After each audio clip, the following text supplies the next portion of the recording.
Good morning, everyone, from here, from Boston, where it's about 1,000 degrees. We're enjoying our last week of summer here.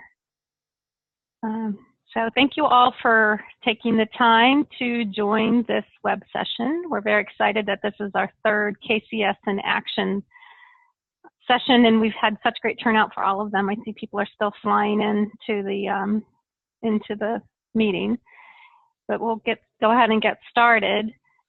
This one's going to be about how DTCC has implemented KCS within using Salesforce and really integrated the KCS workflow into their agents' workflow so that it's seamless to work through creating the knowledge article as part of handling a case.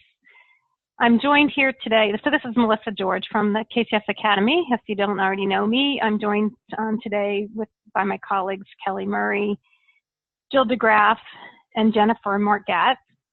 Kelly and Jennifer and Jill will be monitoring the chat. So if you have any questions that come up, we encourage a dialogue within the chat, within the community. So a question either for Natalie or anyone in the community if something comes up that's on your mind.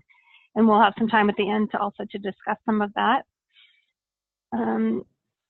We will be recording the web session, and if you registered for this event, you will receive a link after the call to the recording, the video recording.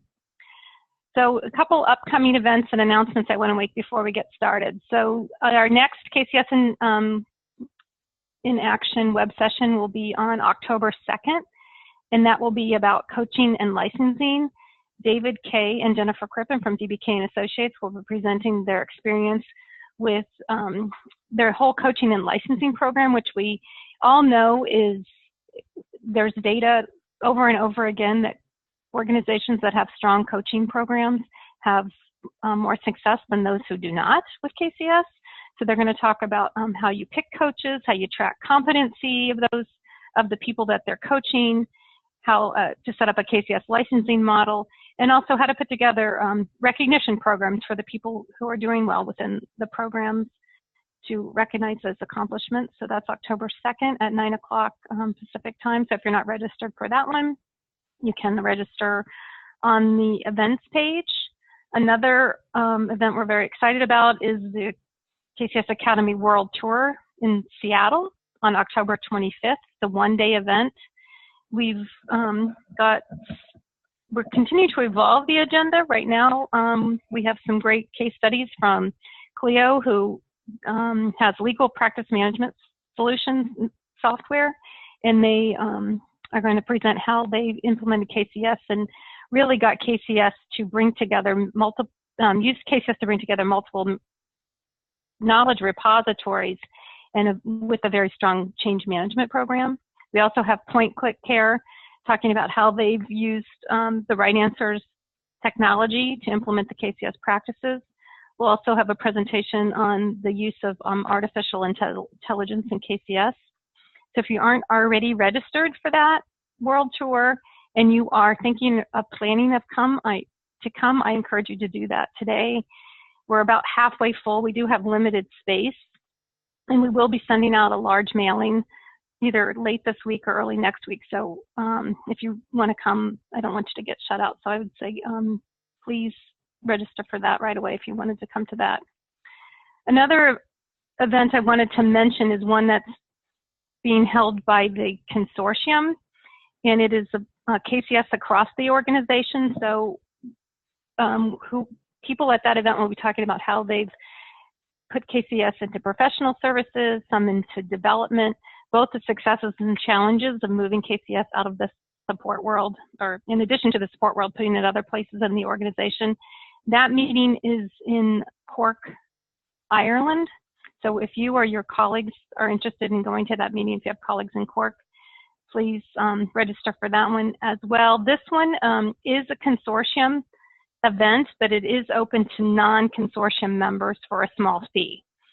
So I wanted to put that out there so people understood that even if you're not a consortium member, you can attend that consortium event. We also have on the events page on the KCSacademy.net events and workshops page a list of upcoming training and workshop sessions that our certified trainers are delivering. There's several in Germany, I think there's one in Sweden. There's an intelligent swarming insights workshop, which is fairly newly publicly offered workshops. It's going to be in Menlo Park, California in September. So take a look at those upcoming workshops if you're interested in getting additional training. And what else? I think that was all that was on my list. So with that, I'd like to introduce Natalie Ecker from DTCC. She's part of the Digital Client Experience Group at DTCC, and she's going to share with us how they've implemented KCS within their Salesforce technology. So thank you, Natalie. Sorry, this is Kelly Murray from the Academy. Give me just 1 second. It looks like people are having trouble hearing in the chat. So if you can hear us in the chat, maybe put a note in there. So it sounds like, perfect. Okay, thank you. It sounds like maybe there's isolated incidents. Go ahead, Natalie. Oh, good. Okay. I hate to repeat all that I just said. I know, that was a lot. Go ahead, Natalie. Thank you. Thanks, Melissa. So like Melissa said, my name is Natalie Ecker. I am at DTCC, and for the last few years, my job has been to roll out KCS across our support teams and then also throughout our organization. So we have mainly been using Salesforce as our case management tool. So as we've been rolling people onto Salesforce for case management, we've been coming on the back end of that and rolling out KCS as well so that they start using this workflow and building up the knowledge base. As a side note, we will be focusing just on Salesforce for this presentation, but we are also currently rolling out KCS for our pilot team in ServiceNow. So we've just upgraded our software to support KCS in ServiceNow as well. And then we have other teams in our organization that are using Salesforce, but are from the sales and RM side who also are interested in KCS. So this is something that is beyond just the support teams at DTCC, but this is really where we're really thriving with KCS and how it started. So just to give you guys a little background, we really started focusing on KCS as part of a 5-year initiative called the Client Experience Transformation. This was to help us get to eventually self-service within our organization. So we moved everyone onto Salesforce for our CRM and case management for all of our client-facing support groups. Rolling out KCS, which is currently still going on. For some teams, they haven't rolled it out quite yet because they're not on Salesforce. For other teams, they're working on making sure that their articles are validated and ready for self-service. We're also updating our portal so that we can have people submit tickets online and at the same time search the knowledge base. And then that's going to give us our intro to self-service. Any questions just off of that right there? All right, I'm going to go ahead and jump right into the demo and then come back to the slides in a second to show you how we're tracking success. So I am currently in QA just for the purposes of the demo and helping people out here. So I'm going to go into one of our tickets. This is an older view of Salesforce. We're looking into getting some Lightning components in within the next year or so, but currently this is kind of an older view. So everything is going to get a bit more upgraded sooner rather than later. So if I scroll, Natalie, we're just seeing your slides now. We're not seeing your live. Uh-oh. So when you share your screen, you can pick which view you're sharing. Unless you share your whole desktop, and then we can see all your windows. Oh yeah, I'll just share desktop. Did that work? There you go. That looks great. Perfect. Okay, so I've just created this dummy case within Salesforce. Usually we have email to case or web to case currently, so it'll just pop a case automatically for the support teams. They will put in their description information down here, so with their subject, their symptoms, fill in all the required fields, and then they will hit this search articles button at the top. Search articles will go right into the knowledge base and come up with all of the possible articles. It auto-populates the search field into whatever is either in the symptoms or the subject field of the case. and then searches. So people can refine their search here, make it a little bit more robust. If it's on a specific product, they can go in here and narrow it down based on product. So from here, I'm just going to click into one of the articles.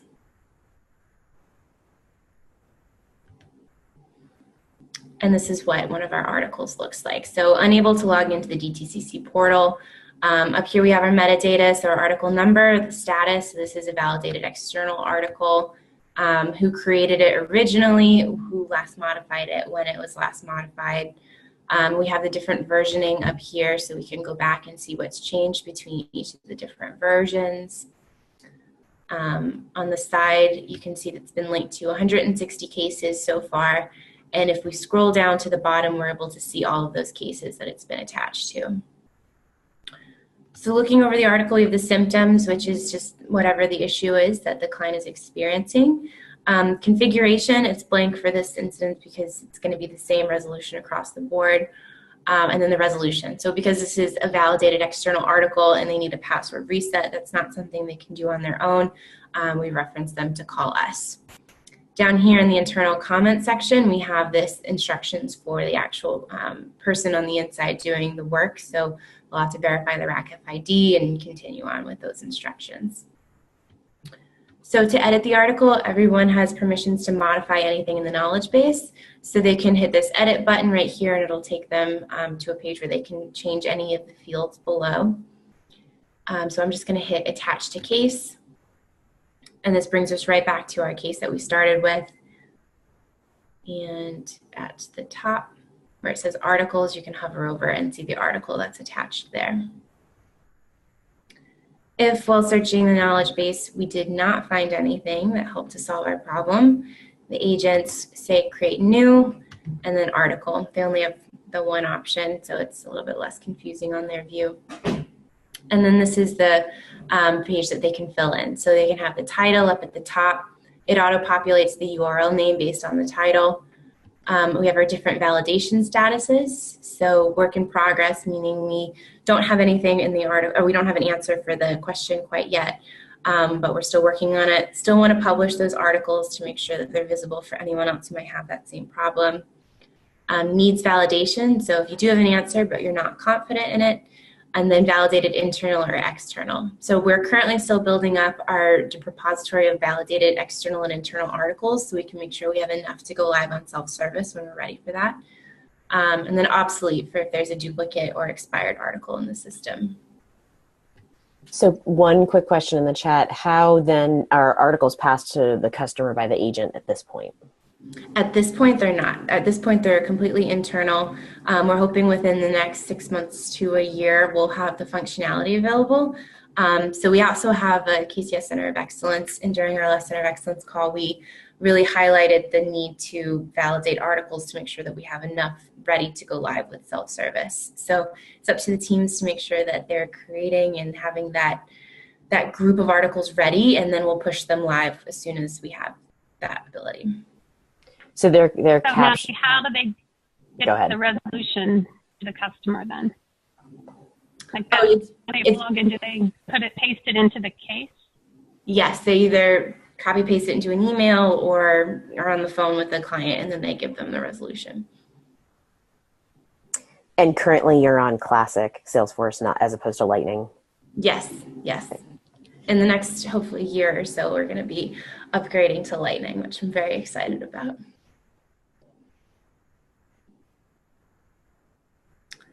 All right, I'm going to go ahead and just cancel this article and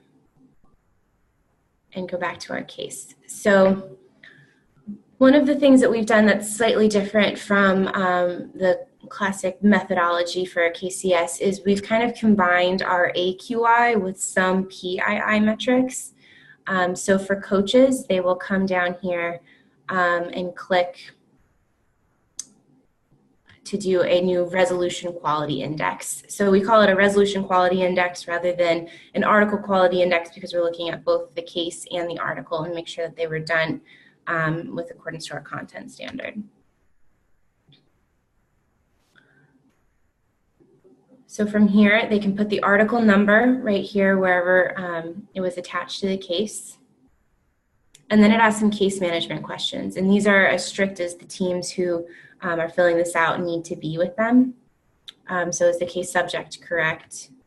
Correct product linked, category and subcategory set correctly, workflow procedure followed. This one, a lot of times when people are escalating, we want to make sure they have articles attached before escalating the case so that the escalation team can just fill in more details. So that's usually what that one means, but it's a little bit different based on some teams. Issues, findings, and resolution documented, appropriate updates sent to client, and severity set correctly. So those are our main case management questions that we have across the board. Then we move down to our knowledge questions. So we ask, was an article created or modified from this case? If no, then it just asks, was the correct article linked? So we're trying to gauge our link accuracy. If yes, then was there an opportunity for improvement? Should they have modified that article, but it did not happen? And you can click yes or no for that. If an article was not linked, or the correct article was not linked, it asks, was a new article needed? So was there something in the system that they should have linked, or did they need to create a new article? And this doesn't have any value on the points, it's just a help for the conversation for the coaches. If an article was created or modified, then we go down to our knowledge article questions. And this just runs through each section of the knowledge article and asks if it was done correctly. So for symptoms, this is a scale of 0 to 5, 0 meaning they had no symptoms, it was a blank field, 5 meaning that it was clear, concise, and captured the user's context. Product set correctly, we want to make sure that we're always adding the product in our articles so that we can categorize them. Is our solution correct / sufficient to solve? So did they do big paragraphs of information, or did they have just the bullet points, the really easy, complete thoughts, not complete sentences? And again, that's also on a scale. Validation status set correctly. Is the title relevant? Grammar and product branding. This is one that we ask people to be very more lenient on. If they have an article in there that has a typo, but it still helps someone solve a case that they had no idea how to solve, that's still a value and it's really easy to fix. But this is more if it's not understandable, if the grammar is so bad you can't even understand what they're trying to say. And then is this a duplicate of another article? So the user will, or the coach will do a quick search in the knowledge base, make sure that there wasn't anything else that was obviously standing out as a duplicate. And then they'll mark this as no. So they can also have comments in here as well. So if there was a new article needed or they want to have some information on what they could have done better in the symptoms to help with the conversation later on, they can add in this comment section. Then once you hit save, it gives you an overall score. These scores don't go to the users. They are mostly for coaches and for the teams to get an overall picture of how well the team is doing, and managers can set a goal for the team for article quality, but they are not really visible to go into these and look at each of the individual RQIs. We want to make sure that the team or the coaches are having conversations with the team and talking to them about what they can do better rather than just sending out these RQIs and having them go back and try to fix articles without that conversation. Okay, I'm going to pause you there. We've got a whole handful of questions here. Okay. So who is completing the resolution quality index? This is the coaches, yeah? Yep, our coaches are. And how do they select an article to review? Is it a random selection or do you try to review every article? It's a random selection. So they actually go into a case view. I could go into production. I would go into production. I've been asked not to have some of the names of our support agents on here, so I won't do it for this demo, but on our dashboards that we have in Salesforce, we have weekly linking rates per individual, so it'll show which articles which cases they've closed with articles attached versus without. So coaches will go in there, they'll select a couple from the previous week that have had articles attached, and they will just do the RQI based on that case. So it'll start out from the case always and then go over the article. And if they can also look at that and see what people's individual linking rates are, and if people are not linking at all, then that's part of the conversation too, or if they should be linking more, or if they're linking things that don't need to be, the coaches will have that visibility. And who built this, the resolution quality index, in terms of how did you put it together?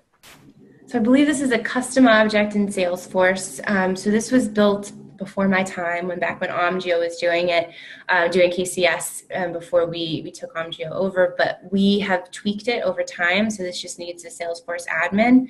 To make changes, we have the different teams. If they want to request a change, they bring it up to me or someone on my team. And then we have everyone at our Center of Excellence calls, review the changes that we want to make sure it's applicable for everybody, and then we make that change. So this has to be the same across the board for all of our teams in Salesforce. So we need to make sure that we have buy-in for any changes that we make.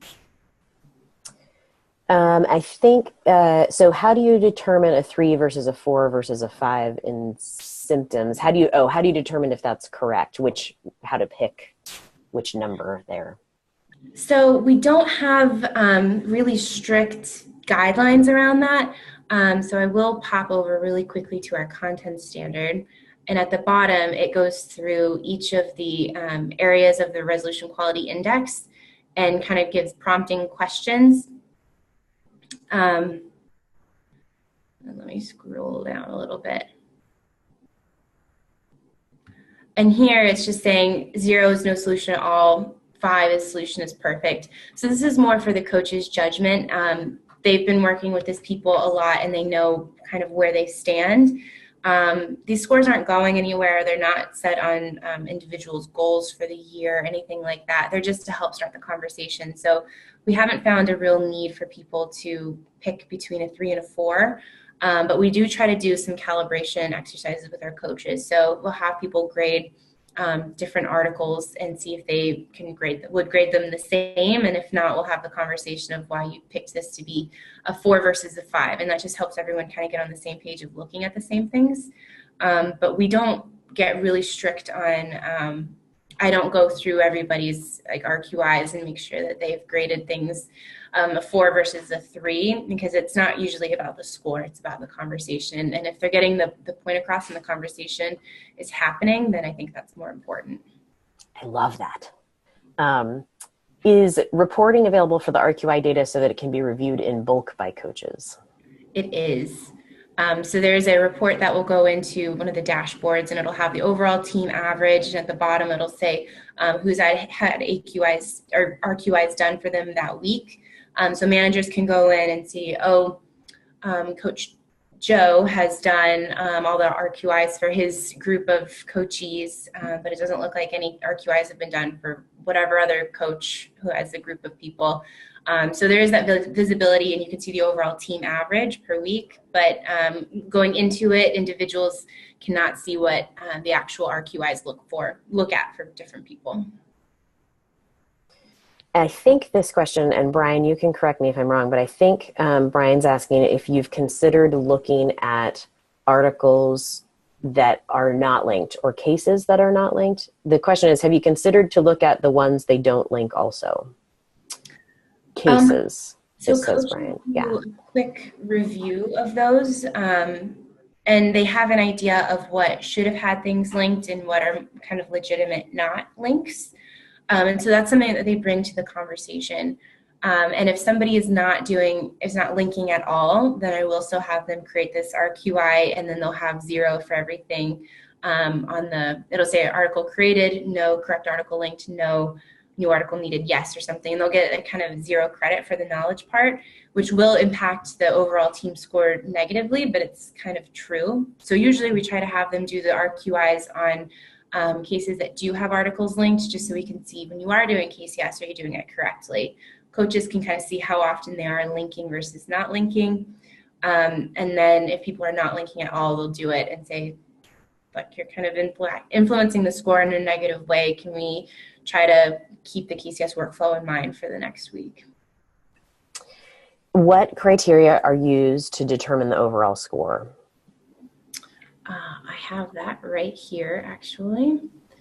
So it's a point system. So total out of 65 points, it just gets an average. So case subject correct is 5 points. Each of the case management areas is 5 points. And then towards the bottom, Symptoms correct is 5, product set correctly is 5, solution is correct is 5. Duplicate is also, it's like a -5, so it impacts in the negative way. So each of those is 5 as well. However, if they found the correct article and it needed improvement, they get points for linking an article, but they take away 10 points for not creating that article. If it was not needing any improvement and you just did the KCS workflow correctly and you didn't need to modify anything, then you just get all 30 points. So it's slightly heavier leaning for the case just because there's a little bit more case categories. So 35 points from the case, 30 points from the knowledge section, and then there's just an average or a percentage. And one question that you don't have to answer now, you can think about it if you want, but we have a request to share this. Would you be willing to share your content standard document? Oh, yeah, definitely. That would be great. If you want to send it to me, I can send it out as an attachment to with the recording afterwards. And one more question. Is this the only QA scoring for the agents? Yes. Yes, it is. This is the only quality check that we have for the articles. We've kind of toyed with the idea of having more robust PII metrics. We're not exactly sure how to do that within the system to make it accurate, but we do like having both the case and the knowledge article in one because we need to make sure that people are creating articles on demand. So this kind of makes sure that we're looking at the ones created with demand and that they're being modified and everything in the workflow. So it's kind of a little bit of a combination. But if anyone has implemented the PII successfully, I'd love to hear about it. People are very excited that you're willing to share this document. And so thank you for that. And you speak of the agent correcting the article. Do you have a way to flag articles, and is that scored? So we don't have an area of way to flag articles, I don't think, in Salesforce at the moment. If people are not sure about the resolution or the kind of update they need to make, they're still kind of the owners of that case, and they do need to come up with a resolution to the case before they close it out, and we're not looking at these until they close it out. So we're assuming if they've closed out the case that they should have a resolution and a way to update the article. If that's not the case, we do have an internal comments and feedback box in the article where they can say, this isn't right, something's pending, or something like that. But currently, we just encourage people to modify, and everyone has permissions to do that. So we don't have a way to flag, but that is something we should look into. Excellent. We are caught up. Cool. Thank you. All right, so I'm just going to jump back to the slides, but feel free to, I can go back to the other demonstration anytime. So I wanted to show you guys some of the metrics that we track. And these are some screenshots that I pulled from Salesforce from different dashboards that people have. So we have the different articles in the knowledge base and what status that they're currently in. Because we're still pretty new in our KCS adoption and a lot of teams are coming on that's new, our different roles indicate what statuses people can put things in. So we have a lot of needs validation at the moment just because people don't always have the permissions to put things into a validated status until they've worked with their coach and they move up. So we still have a lot that's in needs validation at the moment, and that's something that we're working on to move up to have more validated articles. You can see the overall linking rate for the team, and it's also broken down by individual whenever we look at the dashboards. So you can see that Kim is linking quite a bit. Hector is not linking at all. Those are things that we do warn managers right off the bat. Don't just look at linking rate. Don't put a goal around it or anything like that. But it is a good kind of indication of, are people doing KCS at all? Are they kind of in the workflow at all? And then look at the quality scores to see how well they're doing it. We have an overall validation ratio because, again, that's something that's really on our minds currently. We can track what articles are being linked the most often. And then one of my favorites over here is we can see case age by if the case age, average case age, if an article or if a case had an article linked or did not whenever it was closing. And I hope I said that clearly. But we've found that cases for 2018, all of our teams that live on Salesforce or live on KCS in Salesforce, if cases are closed with articles attached, they're closed about 27% quicker than articles or cases that are closed without articles attached. So that's a good value metric to show for managers and leadership to show that KCS is working and it's helping to reduce the time to close out cases. I can pause here. Do you guys have questions? Is your validation a manual thing and or automatic because of linking? Have you thought of adding validation as positive points to the RQI? It is not automatic. It is manual. So validation would count as a modification. So we haven't thought too much about including that into the RQI, mostly because RQIs are done mostly for people who are newer with KCS. So the number of RQIs done after people move up in permissions to validate articles diminishes. So we have coaches do about 2 per person per week whenever they're first starting out as KCS, and they can only put articles into needs validation or work in progress. But then when they move up to be able to validate articles, they only do a couple per month rather than 2 per week.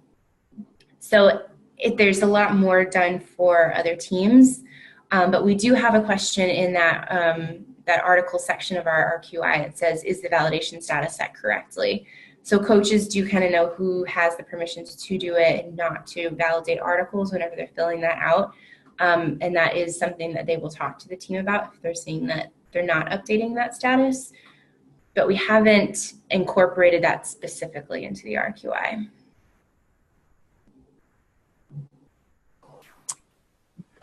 Does KCS 3 getting any automated, hang on, sorry.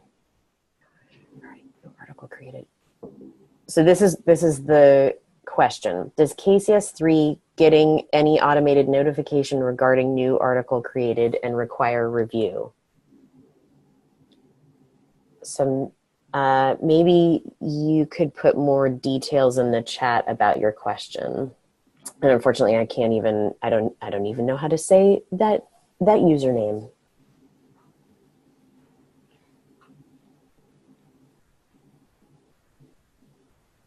We can pause for a second. I guess, are you doing review queues at all in terms of if people with licensing? Oh, go ahead.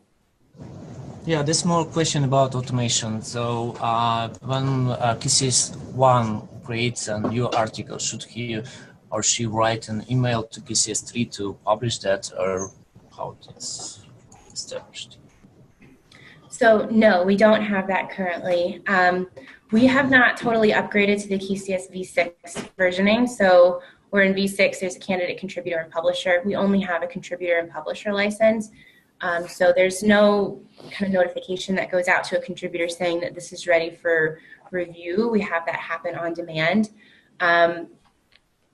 So yeah, there's no review queue that we have currently.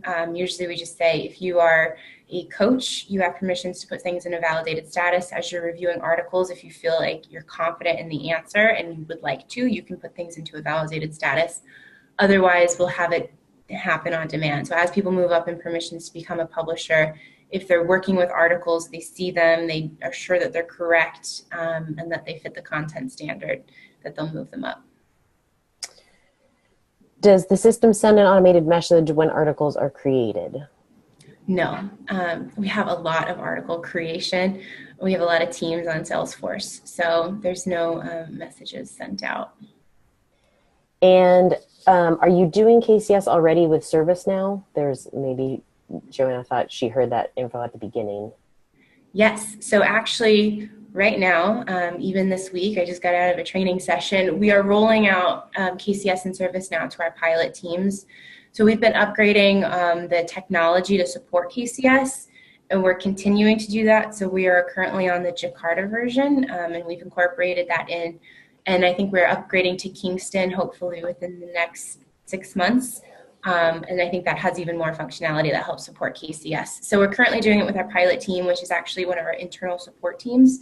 And we're going to try to push their articles for self-service within DTCC. So if I have a computer issue or a BlackBerry issue, then I can just look it up on our intranet and not have to call, which is something that I'm very excited about. They get bombarded. Yeah. So are you doing, so one more, okay, two more questions about ServiceNow and then some coaching questions. So are you doing customizations in ServiceNow to support KCS, or are you able to use it out of the box? We're currently using it out of the box. There are some customizations that we might try to make in the future, but we want to keep it as out of the box as possible because we know we're going to be upgrading it soon. Unfortunately, our calls and incidents tickets in ServiceNow are very customized, so it's taken a little bit of work to try to connect those together. It would have been easier if everything was out of the box, but currently we're keeping our knowledge management module in ServiceNow out of the box, and then we're going to upgrade it in the future to have the different boxes for symptoms, configuration, resolution, so that we can have that a little bit more intuitive. And are you going to run both programs in tandem, Salesforce and ServiceNow? And are there benefits to using one over the other? I'm going to skirt around the benefits side. I don't want to promote one over the other, but we have different uses for them in our organization. So for Salesforce is for our externally facing support teams, and ServiceNow is for our internal support teams. So more of our tech or IT groups. So our IT groups have been using ServiceNow and connecting that in with Jira for a really long time. That's what they're very comfortable with. So that's what we're incorporating it into and rolling it out currently. And then just our external support groups have been moving up to Salesforce for case management. Okay, and so moving on to coaching, what is your coach to coachee ratio and how frequently are the coaching sessions? So my team gives a recommendation for a ratio, but it differs a little bit by team. Sometimes we have more coaches that are coaching fewer people because they want there to be less of a time burden on each individual coach. So I've seen it as low as 1 to 3 or as high as 1 to 8. It depends on the team. And how much time are coaches given to be coaches? 16 hours per week, 20? Is this a full-time role for them? How does that Not a full-time role. Again, that depends on the team and how much management is allowing. We try to do a really big push during management training to let them know that they need to enable coaching and enable the time. Unfortunately, we've seen teams have time crunches and coaching is the first thing to go, and they're way less successful with KCS. But teams who just say, take the amount of time you need to do 2 RQIs per person, have that 15-minute conversation with them each week and go over what they're doing well, where they can improve. Those are the ones that are really successful. So I've seen it probably on average take about 10 hours of the coach's time, so about a quarter per week. But that's, again, it differs between teams. Yeah, we hear a lot that as easy as you can make the coach's ability to do that AQI or RQI, it has a huge impact, right? Because that ends up taking a lot of time if it is painful. Yes. And so I tried to build it in really easily. Do your agents have specific time for KCS work carved out in their work schedules? And if so, how much for an agent at level 1 versus level 2 versus level 3 versus a coach, and for management, if any? So no, KCS is just fit within the workflow. Rolling it out, sometimes people get a little bit worried because it seems like more work. But really, as soon as you have your knowledge in the system and you get into the habit of searching, creating, linking, modifying, it's just how they do their work. It's not anything additional in their time schedule. We tell people whenever we're training right off the bat that management sends us notice as well that if they need to take an extra couple of minutes to finish their article while they still have their case open, to take that time. And that just helps them get comfortable with getting into the workflow of it. But we don't see that it takes any extra time once people are comfortable and used to it. And it's not something that we say you have to do in addition to your job. It's just the way you do your job. And would you consider sharing some of your modifications or setup in ServiceNow, especially how you implement RQI, which maybe we probably don't have time for today? Yes, so I'm way less savvy on the ServiceNow side than on the Salesforce side. I haven't been quite as close to the actual development work. I know for our QI, we're creating it currently outside of ServiceNow because we want to make sure that it's not too customized to move on to the next level. I can ask our development team if they'd be happy to share some of that, which I think they should be, but I don't want to promise that. I will, yeah, I just scribbled a note also. I would love to, I think it would be great to see a demo like this in ServiceNow. And so even if we can't arrange it with DTCC, I will see if I can find somebody who can do a session like this on ServiceNow for us. Yeah, there are some, there's a lot of people from the consortium that currently work at ServiceNow, right? That's right.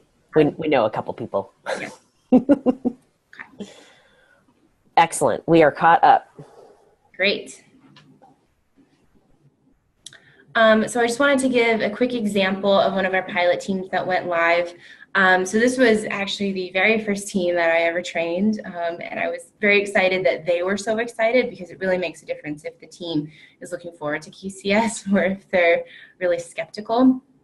So this is our pilot team. They went live in May of 2016, and almost immediately they noticed that almost the majority of the cases coming into their team had to do with one issue that ended up being more of a busy work task rather than actually troubleshooting anything. And so they were able to take this to one of the development teams and reduce the number of those cases coming in from 44% to 6%, which was a huge win for us. And we were able to kind of take that and do a big roadshow with it and say, hey guys, this is what you can expect if you do KCS correctly. If you guys have link accuracy and you really commit to filling in the knowledge base and having your teams do the workflow, that you can have this kind of thing as well. So I wanted to show that as an example. And then this led us into starting to create our KDE program. So this is not something that we've developed fully yet. We're still in the process of it, and I think a lot of teams are getting to the point where they could use this. But we want this to be for mature teams who are really good with linking KCS, have a really good basis of what their highest problems are based on linking, and then they can help with a fix in the system. So a system fix, like the one example from before, if they see something, there's like trends that they can take to a development, a product team and get a fix in, and they can do that. A knowledge gap, so if they're analyzing the knowledge base and see that there's these 10 articles on this one issue, but it all kind of has the same root cause or the same kind of basis, then maybe they should put a landing article in there and have it an evolve loop article that can help direct people more easily.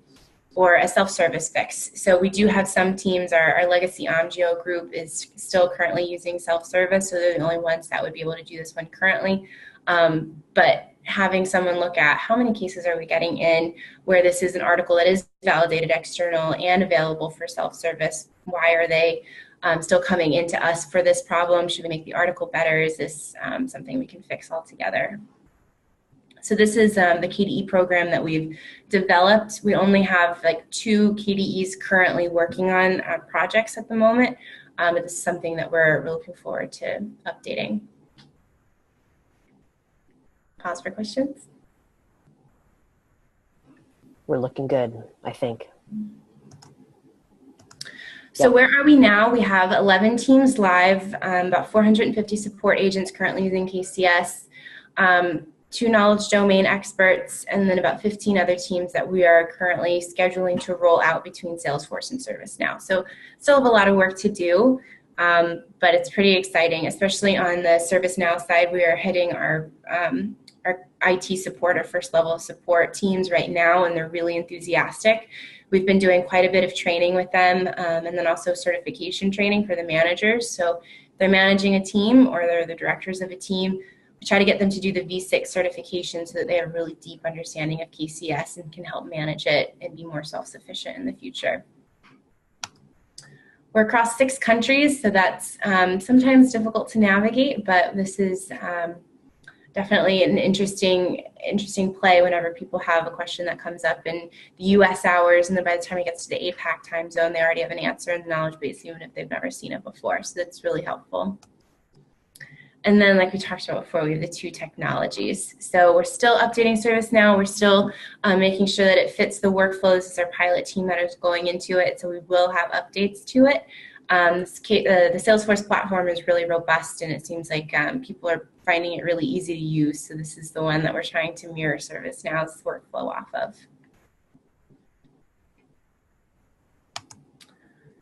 And then we also have our KCS Center of Excellence. So we want everybody who has a team live with KCS to have at least a representative at the KCS Center of Excellence. So if we do make changes to the RQI or content standard or anything like that, that they'll have a say.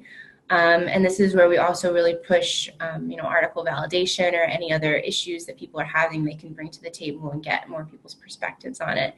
So we have a team representative, head coach, so they are the ones in charge of the other coaches doing the RQIs, knowledge domain experts who can give updates on the projects that they're working on, and then the digital client experience, which is my team to help lead it and organize it. Okay, a couple questions. Okay. Do the support groups request a specific knowledge domain so that they would restrict content modification of the knowledge articles?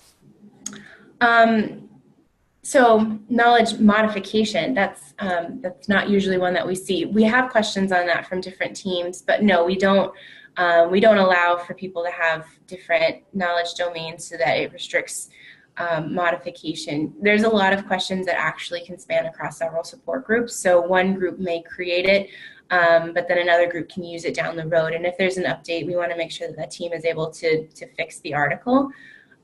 We usually don't see a lot of people modifying articles kind of willy-nilly and then putting in incorrect information, but we do have the versioning if that ever becomes an issue. So no, we don't restrict modifications across the board. And we're also at this point, we had two different article types in Salesforce for quite a while. We had the regular articles, which was the legacy OnGeo article type, and they were already live with self-service, so they wanted to keep that separated so that they didn't overlap. They go live with self-service on some of the other articles. So then we created a different article type, and we're in the process of combining all of those because there's been a lot of reorganization with the teams.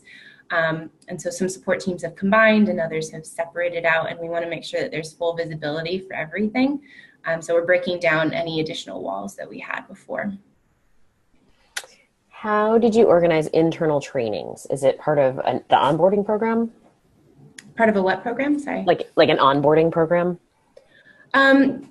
So currently, well, we have been rolling it out as teams have been coming onto Salesforce. So they've already been doing a lot of work with the Salesforce team to make sure that the Salesforce case layout fits their workflow, and then I come in and meet with those same managers who are in charge of that rollout and then talk to them about KCS. So we want to make sure that the managers are on board before we do anything, because if managers aren't supportive of KCS, it will not survive for the team.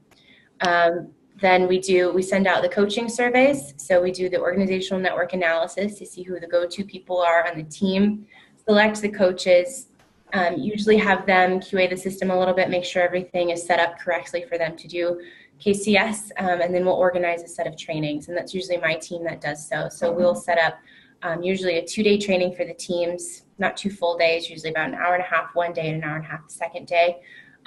Day one, we'll go over why KCS, what's in it for me. We'll do a demo of the system. And then for the next day, I'll ask them to bring in an issue that they get pretty often. Day 2, we'll go over more of the workflow, roles, and responsibilities, and we'll give everybody in the class a chance to create an article. And then after that, they're live. So then we'll do some shadowing, make sure that they're comfortable, meet with the teams afterwards. We'll have a separate management training, which will go over things like don't put goals on activities, how to kind of manage the team's dashboards, make sure that they know the importance of coaching, things like that. And then after that, they're pretty much live, and we do check-ins with them to make sure everything is good.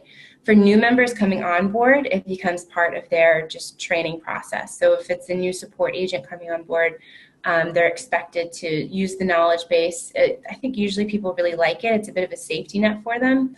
but they are expected to start modifying articles and then creating articles when necessary, and they're assigned a coach to help them through the process. Are your KB articles written in just English, or do you have a multi-language environment? Right now, it's just in English. We do have some international teams, but we don't have any other languages at the moment. Do you use an online community for your KCS COE? We do not, but that's a really good idea. And I would think that we could leverage that really well, actually. So that's something that we should look into. Do you have separate governance type documents, SOPs and policies that are managed separately and limited in who and how they're modified? We do have a ton of strict documentation. We're a very highly regulated company, so there has to be some of those documents, but those live kind of separately outside of Salesforce and ServiceNow. So they're referenced if there's things that we can pull out of them for resolutions or referenced in these documents. And then we can also look at the trends and the questions coming in and if there's a need to modify those documents, but they are kept separately and more of a compliance-based updated. And then you aren't currently publishing externally, is that right? That's correct. We have our legacy Omgeo team, which has kind of a legacy portal that they use, which still has some articles client-facing on there. But we're kind of transitioning over to updating a new client portal where everyone will have access to. And at that point, we're gonna push these client-facing. So we are still in the process of fixing that up for case management, and then we'll add in the knowledge management as soon as we make sure that the knowledge base is built up enough. And are there any considerations in that sort of building around accessibility, like in terms of ADA compliance? Is that a conversation that you're having? Not so much. Our clients will have to authenticate before they get into the portal, and hopefully we'll be able to track really clearly what is going externally facing and what people are looking at. So we haven't had too many discussions on that other than the authentication. Yeah. Okay. Currently caught up on questions. Awesome. Well, one more slide, I think. So our KCS Center of Excellence structure, I just wanted to throw it out there. We have KCS Center of Excellence meetings every other month. And as I see things that are happening that are really neat in the different teams, or as other teams come to me with questions or anything that they want to talk about, they can bring that into the KCS Center of Excellence meetings and discuss it with the group at large. And then also on the opposite months, I have metrics meetings with each of the management teams. Sometimes I invite coaches or people who are really interested in KCS. We review their metrics, talk about where's good next steps to go from there. So if they're really mature, how to get the KDE program started, or if they need to start validating articles, make sure that their coaches are aware that they can make sure they can move people up in permissions, or just talk about where they are and where they can go so that everyone has kind of a resource to go to if they're not comfortable making those decisions. And then I think that's it for the slides. Are there any other questions? Anything anyone wants to go back and look at? I'm so nervous about your power situation over there. 7% should last a few. I should have plugged it in. I thought it was full.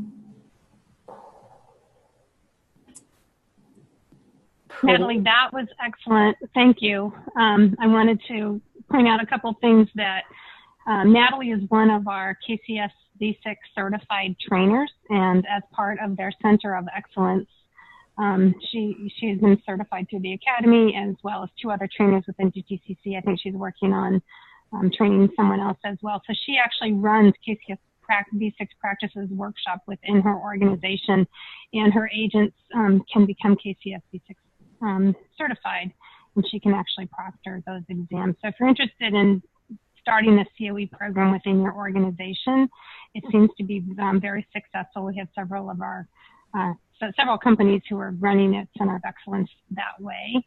And also, Natalie has very strong executive management support, which is another reason for their success. we see that we didn't pay her to give those answers, but they are very much a KCS textbook implementation. So true. Because their executives understand it, as well as the managers that she's training, as you know, and requiring the managers to get training in before they sign up for even bringing KCS within their organizations. They need to be educated on what this means to them. And so thank you, Natalie, for pushing the KCS methodology within your organization. Very impressive that you got 450 people working in KCS. So maybe a couple other questions. We do, and I think we lost Natalie. Oh, we did. Because I'm looking, I think her computer died. Okay, great. So I am capturing all the questions that are coming in on the chat, and I will follow up with her to get those answers, and I'll send you emails. So I think we will adjourn. Melissa, did you have anything else? No, I was going to see if I can answer any questions, but it sounds like we should wrap up. And thank you, everyone, for joining, and great questions as well. I think that really having it interactive and having you answer those questions really makes it much more valuable for everybody. So thank you. And special thanks to Kelly for moderating and fielding the questions. It's not an easy job. Oh. And I'll talk to you all, if I don't talk to you before that, on October 2nd on our next call. Thanks. Bye-bye, everybody. Bye, Natalie. Thanks.